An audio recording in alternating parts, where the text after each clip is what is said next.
Hey everyone, welcome on into ClayShareCon 2023.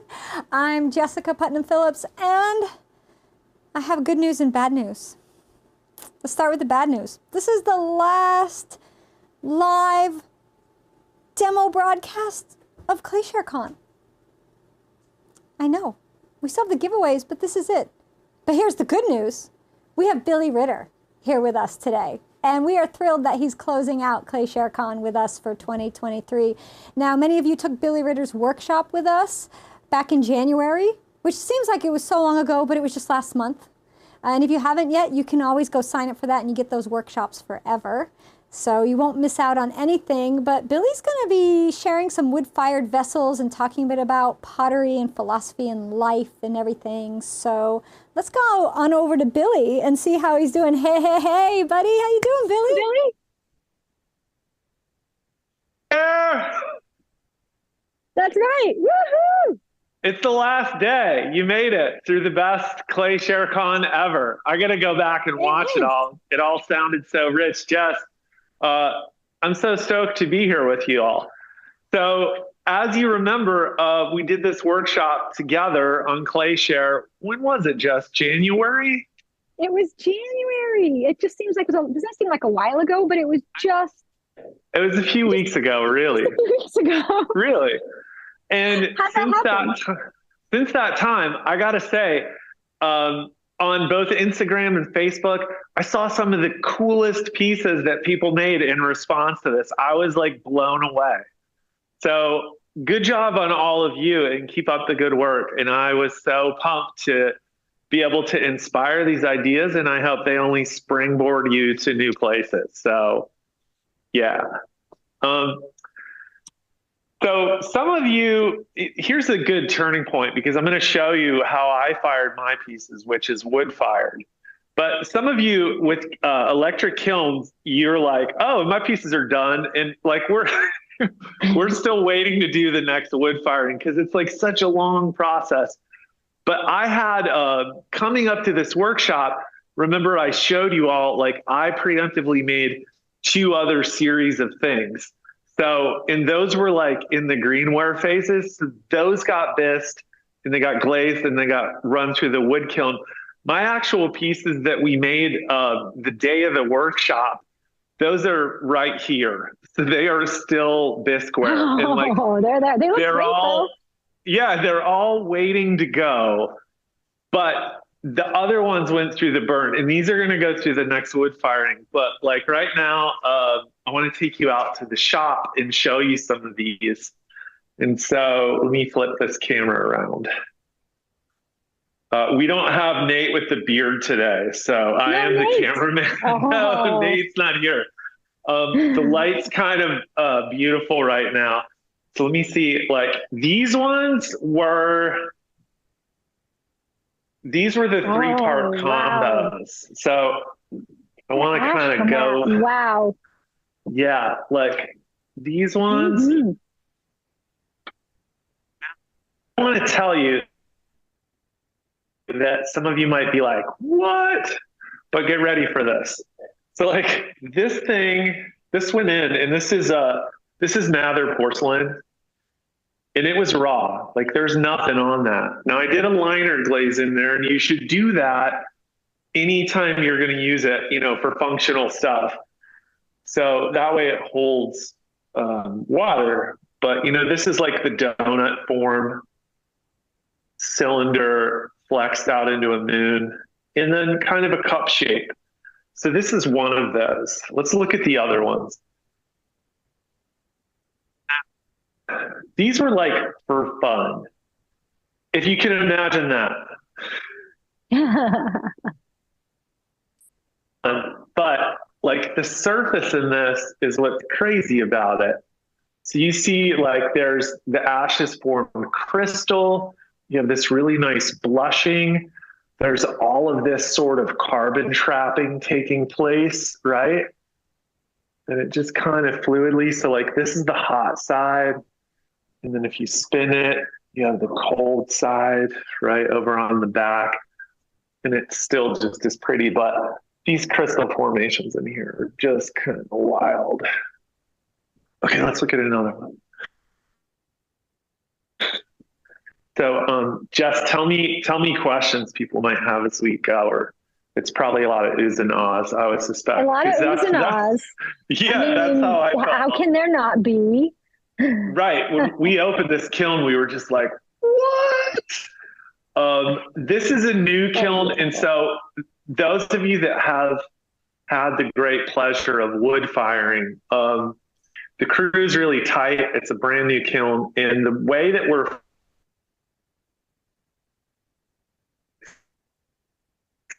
it's a hybrid. So the first, and then run that up to temperature and hold it in temperature for about 10 hours. And then after that, oh, sorry. How's that? Is that better? That is better. Yeah. That must be a spot in your studio it doesn't like you to go to. So I'm going to bring this out here. So yeah,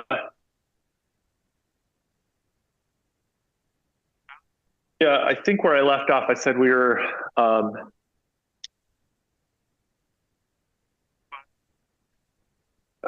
okay, we were at temperature, and then we do reduction cooling. And the reduction cooling cycle is about 16 hours that we walk it back to 1600 degrees.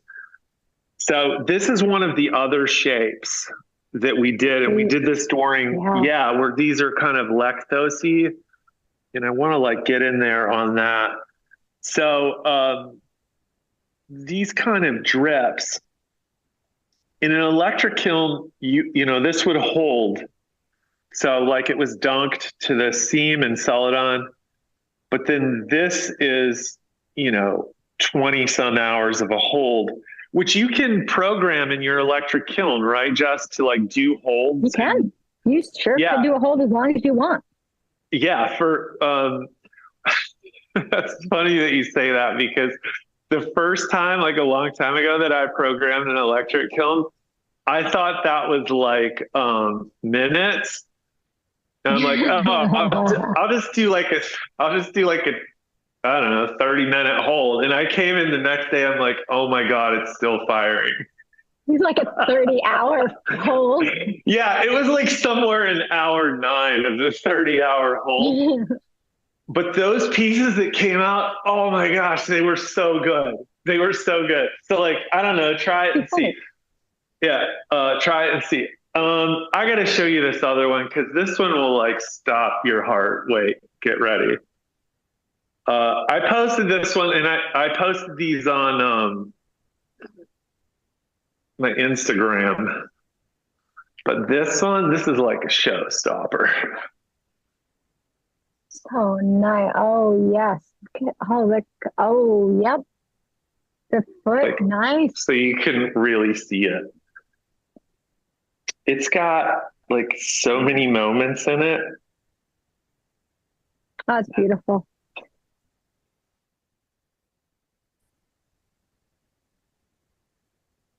Part, if I can get you inside the rim there, it's really hard to do this through the camera.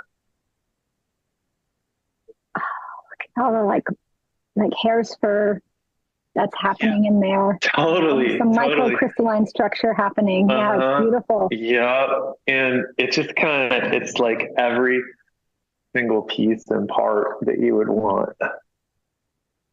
This, oh my gosh, this side. So was there any salt in this firing, or was it just all wood? And so what we're doing specifically, and this is very different than a lot of the other styles of wood firing, is we're trying to look at what kind of woods you want to use. Typically, a lot of times people will just use like pine or mixed hardwoods. When you call your wood guy and say, bring me some firewood, it's pretty rare that they have it sorted out by species. So like, i.e. oak, cherry, pine, whatever you might be wanting to use.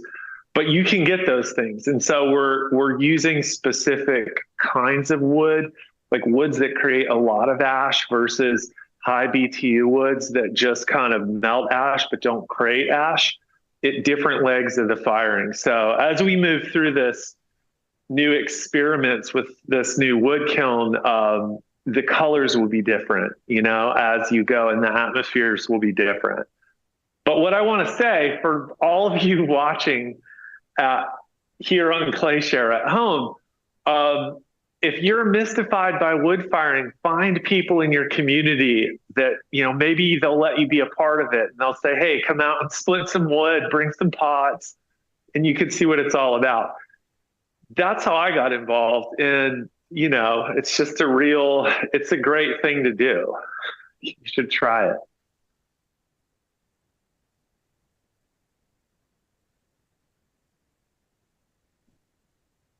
So folks were wondering about the process of wood firing a little bit. Do you want to talk them through it? Like, you just put your pots in and push a button and walk away, right? It's done.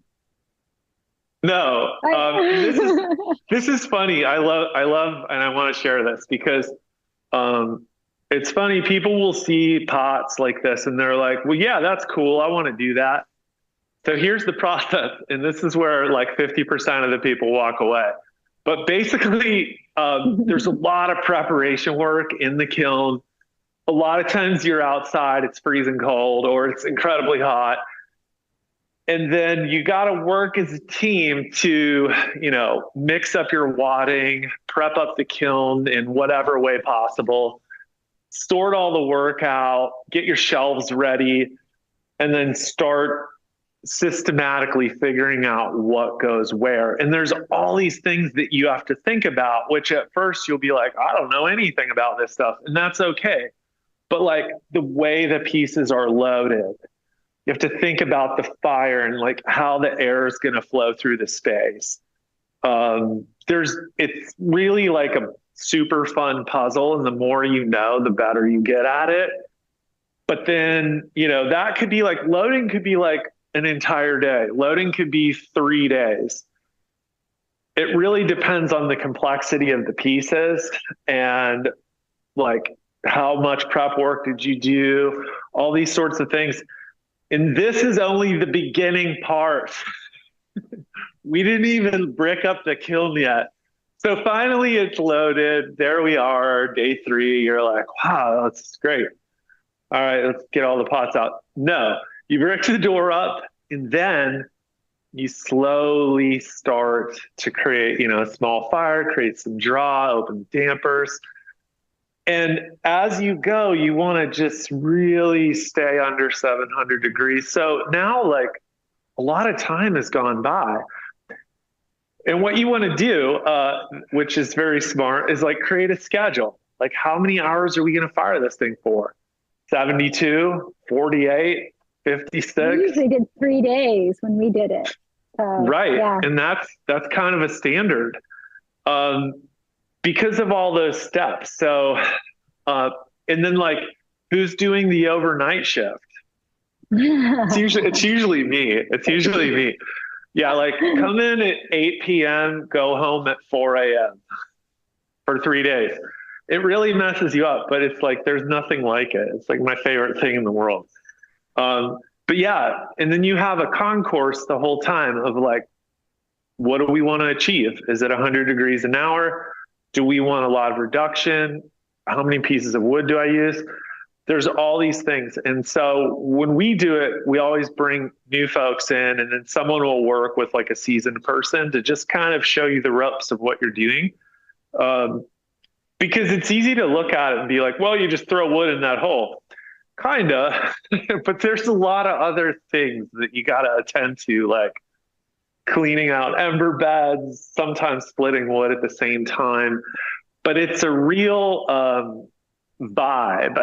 It's an experience. It's a happening. It is. It's a happening. It is. It's a thing. It's absolutely a happening. It is. And I remember some of those wood fires at Kent State. I got to study there when Kirk Mangus and Eva Kwong were still there.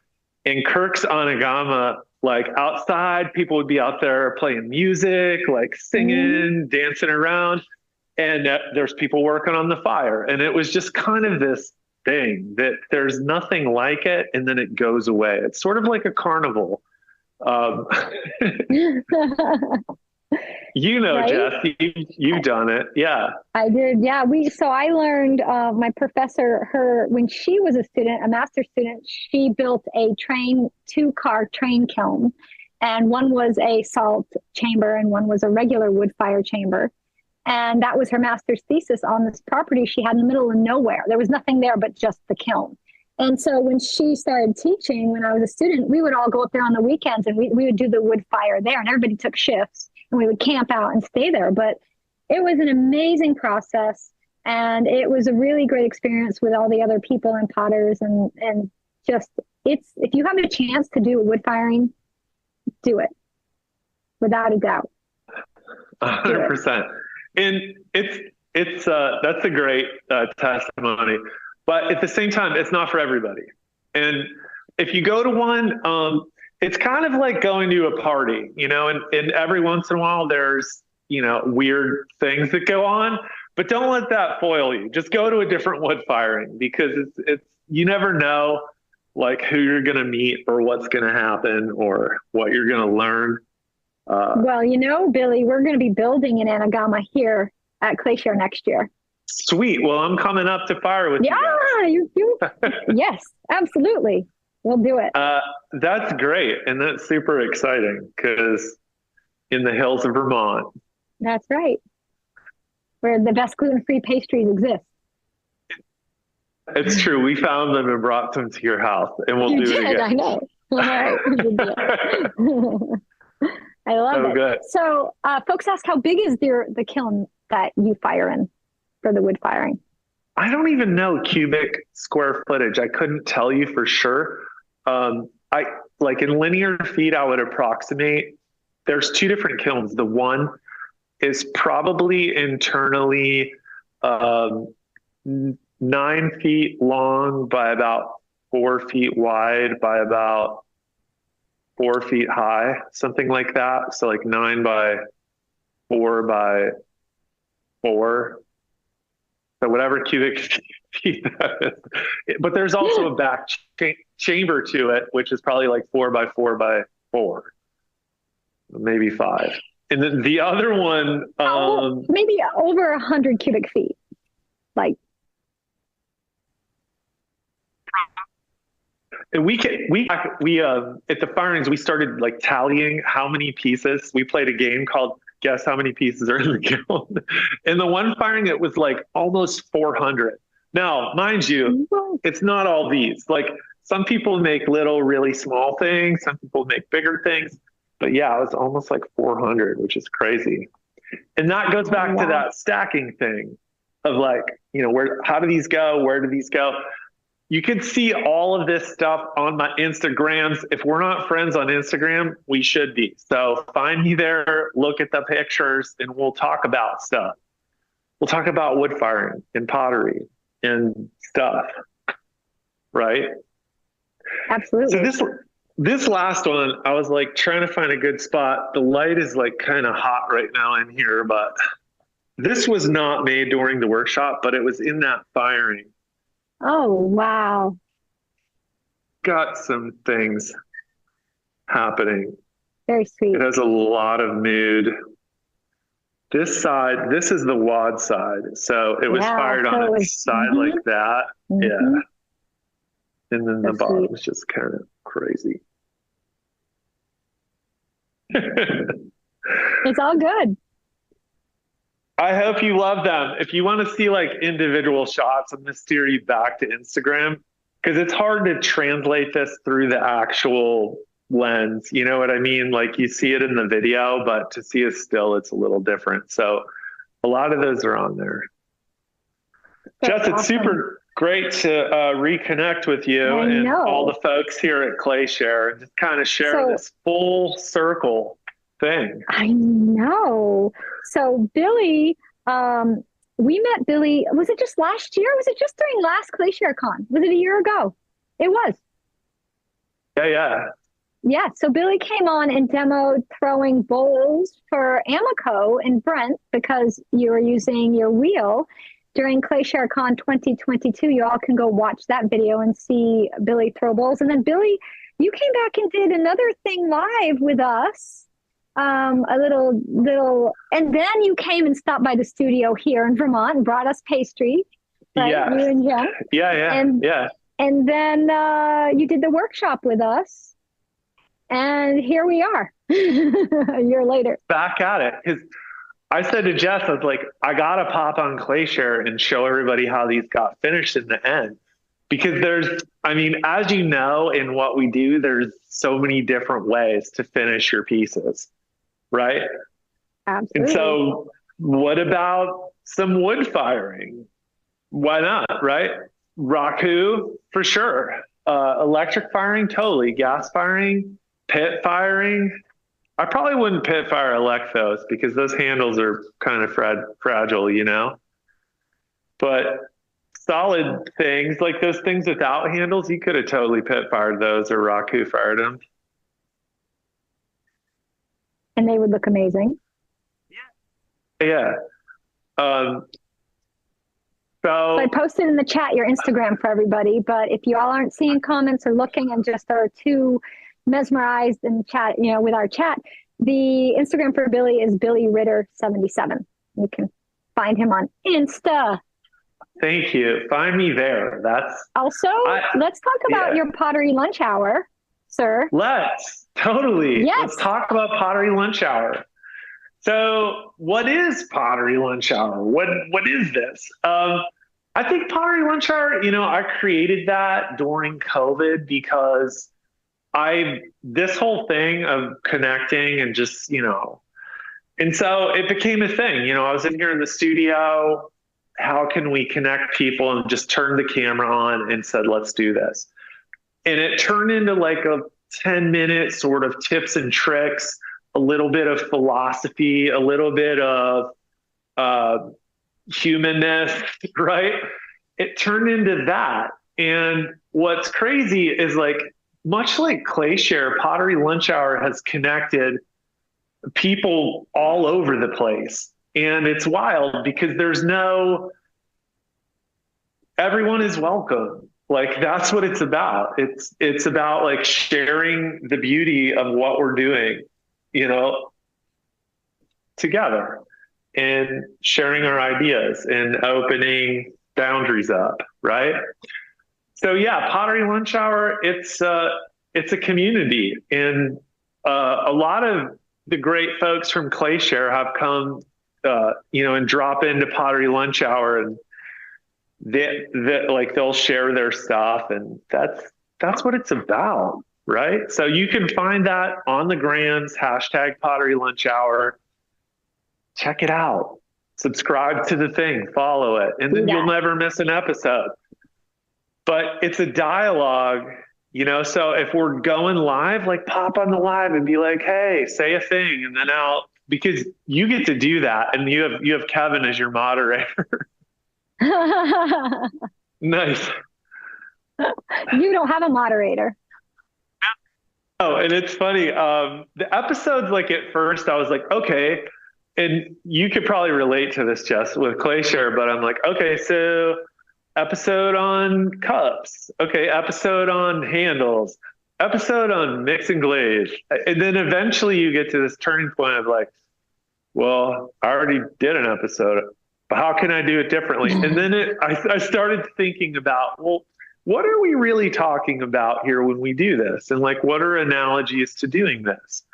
And unpacking some of the psychology and things that we might think about and conversations we might have, even if they're in our heads, as crazy as that sounds, but that's real. And then that completely, open and real with it, unscripted, on whatever. It's life. It's real life. It's real life happening, because I love, and you and I talked about this, I think the day we were eating pastries at your house, actually, just that is one of the things about the clay community that I have loved since the beginning, is you drop in to visit somebody and they're there working on a thing and they're like, oh, come on in.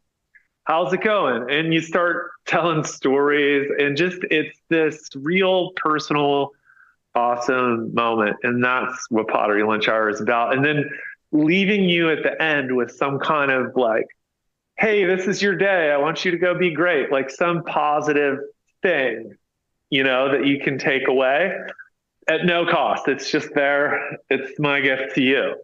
And what's great is like that continues to come back.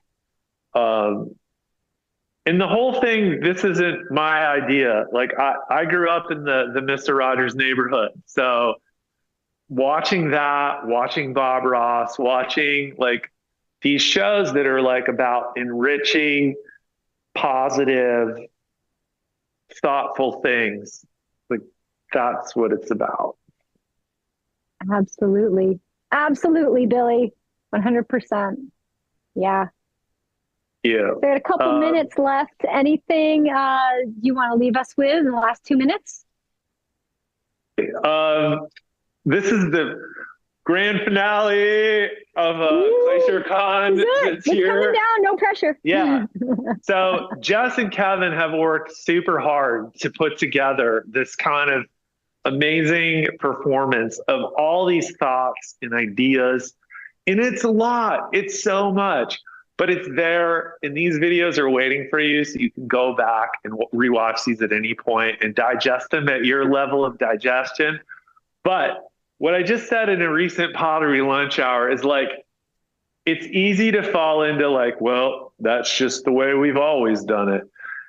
Don't do it anymore. Do something different. And so these videos that you're seeing, take inspiration and then see where you can take that. Right? Make it your own. Share it with somebody else. That's what this is about. That is what ClayShare is about. Like honing your skill, honing your craft, growing beyond your boundaries that you set for yourself. So I want you to take all that, and that can mean whatever you want. Like do it as much or as little as you want or need to or can, but dig in, because the further you dig in, the further you'll find. So Jess, Kevin, I just want to say thanks again. You guys are so beautiful and this community is super rad. And I'm just grateful to be part of this. So, oh, Billy, thank you so much. Of course. You're the best. This is the best thing about pottery. Yes, we love making pots, but it's those connections we make with the other potters and the other people in our community. Those are the things that matter the most. The day, that's all we have is ourselves and each other. That's Group right. hug. All right, my friend. Thank you so much for being part of ClayShare and part of ClayShare again. Give it up. All the best. All right. All right. Yeah. Woo. All right. Great job, guys. Billy. You be well, and we'll chat again soon. Of course. Later. You, my friend. Bye-bye. Be on the great. All right, everyone. Wow. I couldn't imagine a better ending than having Billy come in and wrap it all up for us and share a bit about wood firing and his philosophy on making pottery. If you're not following Billy on Instagram, it's Billy Ritter at Billy Ritter 77. So it's at Billy Ritter 77. And you got to check out his Pottery Lunch Hour.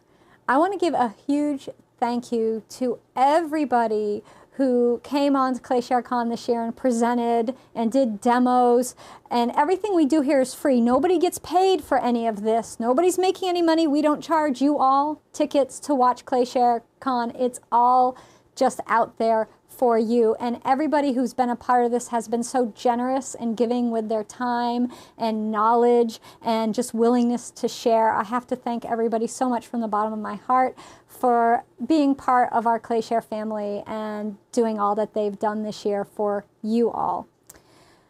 All right, the replays for these will all be available shortly, and you can watch all of this year's, last year's, the year before, and the year before that, because this is the 4th year. We're going to take a little break now, and then we're going to be back with the big giveaway ending. We're going to be giving away that Speedball Artista wheel. We're going to be giving away almost $1,000 in Diamond Core tools. We're going to be giving away a kiln to L&L. All of these folks are donating these items. They didn't make anything off of donating them. They're just doing it to support ClayShare and for the love of the clay community and for you all. We also have quite a few other prizes to give away. So we're going to be back with the big giveaway in just a few minutes. So I'll see you all then. Bye, everyone.